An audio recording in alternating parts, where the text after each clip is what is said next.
Hello दोस्तों, आज फिर से एक नई वीडियो में आप सभी का स्वागत है। हम आज की इस वीडियो में बताने वाले हैं कि बिहार में जमीन सर्वे को लेकर के बहुत बड़ा अपडेट आ गया है। कल ही अपडेट जारी कर दिया गया है और सभी के लिए खुशखबरी आ गया है। तो इस अपडेट में क्या बताया गया है, जैसे कि यहाँ पे देख सकते हैं, जिन भी लोगों का कोई कागजात नहीं है तो उन लोगों को क्या करना है, बंटवारा कैसे करना है, आपके भाई हैं तो कैसे बंटवारा करना है, और उसके साथ साथ बताएंगे कि वंशावली क्यों जरूरी है, वंशावली नहीं बनवाते हैं तो क्या होगा, वंशावली कैसे बनता है, और कौन जमीन सरकारी है कौन सरकारी नहीं है आपको कैसे पता करना है, और इसके साथ साथ आपको बताएंगे खतियान कैसे बनता है और खतियान बनाना किसके लिए जरूरी है। वो तमाम जानकारी इसी वीडियो में बताएंगे। और जिसके पास कागजात नहीं है जमीन का तो उनको क्या करना होगा, कागजात नहीं है तो वो भी आपको जानकारी इसी वीडियो में देखेंगे। ये बहुत बड़ा अपडेट निकल के आ गया है। सारा अपडेट के बारे में हम आपको बताएंगे। यहाँ पे कैसे आवेदन करना है, कौन सी जमीन सरकारी है, वंशावली क्यों जरूरी है। तो चलिए आपको वीडियो स्टार्ट करते हैं। उससे पहले आपको ये वीडियो थोड़ा सा भी अच्छा लगे तो वीडियो को लाइक कर दीजिएगा, और आप हमारे चैनल को सब्सक्राइब नहीं किए हैं तो आप इसे रिक्वेस्ट है कि जरूर सब्सक्राइब करिएगा, क्योंकि यहाँ पे 93% लोगों ने हमारे चैनल को सब्सक्राइब नहीं कर रखा है, सिर्फ देखते हैं लेकिन सब्सक्राइब नहीं करते हैं। तो चलिए अब बात करते हैं। यहाँ पे देख सकते हैं, जिनके पास मृत्यु प्रमाण पत्र नहीं हो तो ऐसे कंडीशन में क्या करना होगा, मौखिक बंटवारा भी मान्य हो जाएगा। उसके बाद बताया गया है कि जमीन सर्वे आप खुद से बनाए वंशावली, आप खुद से भी बना सकते हैं वंशावली प्रमाण पत्र, और दस्तावेज के साथ जमीन की घोषणा करें, और यानी कि जो भी घोषणा प्रमाण पत्र होता है। तो चलिए आपको इसमें और क्या अपडेट बताया गया है, इसी अपडेट को आप अच्छी तरह से सुनिएगा, मेरे बातों को लास्ट तक देखिएगा, तभी आपको अच्छे से समझ में आएगा। बताया गया है कि राज्य में आम लोगों की परेशानी को समझते हुए दैनिक भास्कर ने जमीन सर्वे से जुड़े कई महत्वपूर्ण पहलुओं की जानकारी जुटाई है। जमीन सर्वे के लिए किसी को भाग दौड़ करने की जरूरत नहीं है, खुद से अपनी वंशावली बनाना है, जमीन के दस्तावेज के साथ खुद घोषणा करनी है। सर्वे अधिकारी आपके गांव में जाकर दस्तावेज की जांच करेंगे, जमीन के दस्तावेज और दखल कब्जा के आधार पर नया खतियान बनाएंगे। जिला बंदोबस्त अधिकारी राजीव रंजन प्रभाकर ने कहा है कि किसी को भागदौड़ करने की जरूरत नहीं है, और खतियान भी क्यों जरूरी है और किनको बनवाना है वो भी आपको बताने वाले हैं। अपने जमीन के मालिकाना हक से संबंधित जो कागजात है उसको जमा करके प्रपत्र 2 में 100 घोषणा करें, प्रपत्र 3 में वंशावली को 100 घोषणा करनी है। सर्व अधिकारी जांच करेंगे, उसके बाद जांच के दौरान सही पाए जाने वाले लोगों का नया खतियान बनेगा। और उसके बाद बताया गया है कि वंशावली क्यों जरूरी है और कौन जमीन सरकारी है और आवेदन कैसे करना है।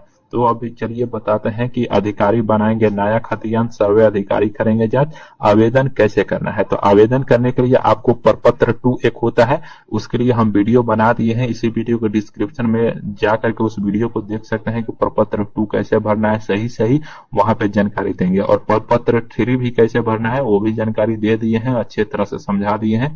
इसी वीडियो को लास्ट तक देखिएगा तो हो सकता है उसका भी लिंक देखने को मिल जाएगा, तो उस पर क्लिक करके आप देख सकते हैं। और इस यहाँ पे बताया गया कि इसको 100 घोषणा कहा जाता है। प्रपत्र 2 में जमीन का दावा और प्रपत्र 3 में पारिवारिक सूची भर देना रहता है। प्रपत्र 3 में आपको वंशावली बनवाना रहता है, जो उसमें पारिवारिक डिटेल्स देना रहता है कि दादा का नाम, फिर दादा के जितने भी लड़के होंगे वो लड़के का नाम, लड़की होगी लड़का का नाम, फिर लड़के का नाम, इतना सारा प्रपत्र 3 में आपको देना है। उस वीडियो में अच्छे तरह से समझा दिए हैं, जाकर के देख सकते हैं। और यहाँ पे बताया गया है कि कौन जमीन सरकारी है आपको कैसे पता करना है। तो गैर मजरूआ आम और गैर मजरूआ खास बिहार सरकार की जमीन है, वहीं केसर ए हिंद जमीन केंद्र सरकार की है। इस जमीन का खतियान सरकारी है।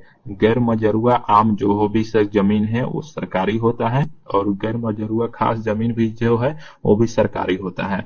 और बताते हैं यहाँ पे वंशावली क्यों जरूरी है, क्यों बनवाना है। तो यहाँ पे देख सकते हैं, वंशावली को पारिवारिक सूची कहते हैं, यानी कि पारिवारिक सूची में आपको अच्छी तरह से समझ में आएगा कि वंशावली जैसे कि ऊपर में दादा का नाम रहेगा, फिर उनके वाइफ का नाम, फिर उनके लड़के होंगे, जितने भी लड़के होंगे लड़के के नाम, फिर वहां से लड़के के लड़के होंगे उन लड़का का नाम देना है।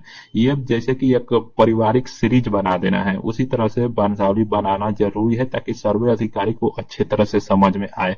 उसके बाद बताया गया है कि इसकी जरूरत नाम ट्रांसफर के लिए इसको खुद बना कर देनी है। सर्वे अधिकारी गांव में जाकर जांच करेंगे। आपको वंशावली आपको खुद बनाना पड़ता है, आप आसानी से बना सकते हैं वीडियो के माध्यम से। और यहाँ पे बताया गया है कि कागजात नहीं रहने पर क्या होगा आपके साथ। तो कागजात नहीं है तो आपको टेंशन लेने की जरूरत नहीं है। बताया गया है कि जमीन का दावा करने वाले व्यक्ति के पास जमीन का कागजात नहीं है अगर, तो ऐसे स्थिति में जमीन के चौहदीकार के पास तो दस्तावेज होगा, यानी कि आपका जो भी जमीन होगा, आसपास जितने भी चौहदी में खेत होगा, उन किसानों के पास तो जमीन होगा, तो उन किसानों को चौहद्दी से पता लगाया जा सकता है कि आपका जो खेत है उस खेत में किसका नाम है। जैसे कि पूरब में कोई किसान है आपके खेत के, तो उनका चौहद्दी देखा जाएगा, तो उनके तो आप पूरब में होंगे ही, तो उनका खेत का जमीन देखने से आपका पता चल जाएगा खेत का नाम में किसका नाम है।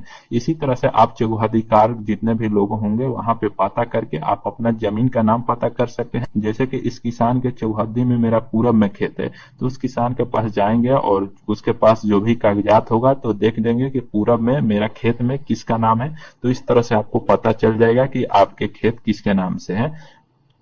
उसके बाद बताया गया कि सर्वे अधिकारी के द्वारा खोजा जाएगा। अधिकारी दावे का सत्यापन करेंगे, दावा सही है तो खतियान बना दिया जाएगा। और आसपास के जो भी वहां के लोग होंगे उनसे भी पूछा जाएगा कि इस जमीन किसका है। जैसे कि मौखिक हो गया, मौखिक बंटवारा माने है या नहीं, इसके बारे में भी जानकारी देंगे। मौखिक बंटवारा हो गया कि हाँ ये इनका खेत है, हमेशा से इनका खेत रहा है, ऐसे भी बंटवारा हो जाता है।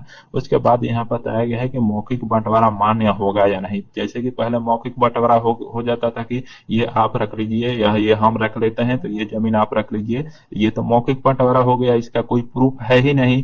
तो उस टाइम आपको बताया जाएगा कि हाँ, या पहले उनका मौखिक बंटवारा हुआ है हम दोनों के बीच में, इनका जमीन ये है, इनका जमीन ये है। मौखिक बंटवारा सिर्फ मतलब बोलने से हो गया है बंटवारा, उसी को मौखिक बंटवारा कहते हैं। तो ये मान्य होगा या नहीं आप आसानी से यहाँ पे देख सकते हैं कि बताया गया है कि पारिवारिक सहमति से मौखिक बंटवारे को लिखित रूप में मिलने पर पूरी तरह से मान्य होगा।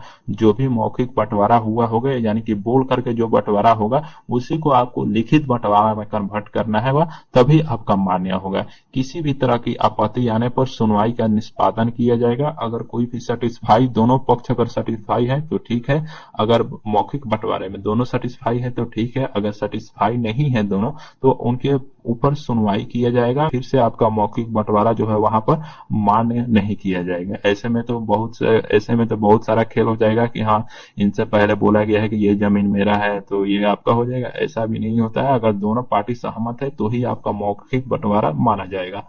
उसके बाद बताया गया कि सर्वे के दौरान जमीन का कागजात नहीं होने पर किसी तरह के गलत कागजात होने आदि प्रकार के मामले की जांच सीओ के माध्यम से होगी। सर्वे अधिकारियों द्वारा सीओ से सत्यापन कराया जाएगा। लोगों को अपने जमीन के लिए घोषणा पत्र नापी के दौरान दखल कब्जा बताना है और किसी प्रकार की गड़बड़ी होने पर 3 बार आपत्ति करने का प्रावधान है।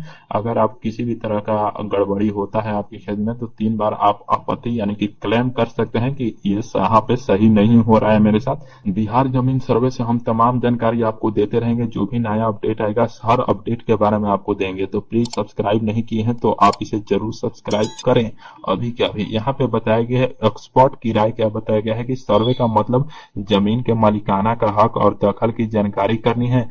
पूर्वजों के नाम से चली आ रही जमीन का खतियान वर्तमान व्यक्ति के नाम से होने पर समस्या कम होगी, जमीन का विवाद घटेगा। और इसके चौधरी ने यहाँ पे बताया गया जैसे कि पहले का जमीन जो है बहुत पुराने पूर्वजों के नाम से होता था, इसमें अभी फिलहाल दिक्कत आता है। तो इसीलिए आपका जमीन सर्वे होना बहुत जरूरी है, ताकि जो सर्वे हो जाएगा तो आसपास यानी कि प्रेजेंट में जो भी लोग होंगे उनके नाम से जमीन कर दिया जाएगा। उसके बाद बताया कि खतियान कैसे बनता है और क्यों जरूरी है। खतियान में खाता नंबर, रैयत का नाम और पता और खेसरा नंबर, प्लॉट नंबर, रकबा यानी कि एरिया, चौहद्दी, लगान, दखलकार का नाम रहता है। दखलकार का नाम तब होगा जब रैयत का नाम दूसरा होगा। जैसे कि रैयत के नाम में दूसरा किसी का नाम पहले से है तो उस टाइम आपका खतियान बनाना जरूरी होता है। अपने नाम से या दादा के नाम से खतियान बनाना जरूरी है। सर्वे अधिकारी सारा कुछ आपको बना के देंगे। खतियान कैसे बनाना है वही बताएंगे आपको, वही बना करके भी देंगे। उम्मीद करते हैं इतना जानकारी आप सभी को अच्छा लगा बिहार भूमि सर्विस से लेकर के रिलेटेड। अगर आपको कुछ भी डाउट होता है तो आप कॉमेंट करके भी मेरे से पूछ सकते हैं। आपके हर एक कॉमेंट का रिप्लाई दिया जाएगा। और वीडियो आप सभी को अच्छा लगे तो वीडियो को लाइक कर दीजिएगा और चैनल चैनल को सब्सक्राइब नहीं किए हैं तो आप इसे जरूर सब्सक्राइब करिएगा, ताकि जो भी अपडेट है बिहार भूमि सर्वे से लेकर के तो सारा अपडेट मैं आपको बता दूं। और यहाँ पे देख सकते हैं 93% लोगों ने हमारे चैनल को सब्सक्राइब नहीं कर रखा है। तो आपसे रिक्वेस्ट है कि हमारे चैनल को जरूर सब्सक्राइब करें और वीडियो को ज्यादा से ज्यादा शेयर करें। धन्यवाद।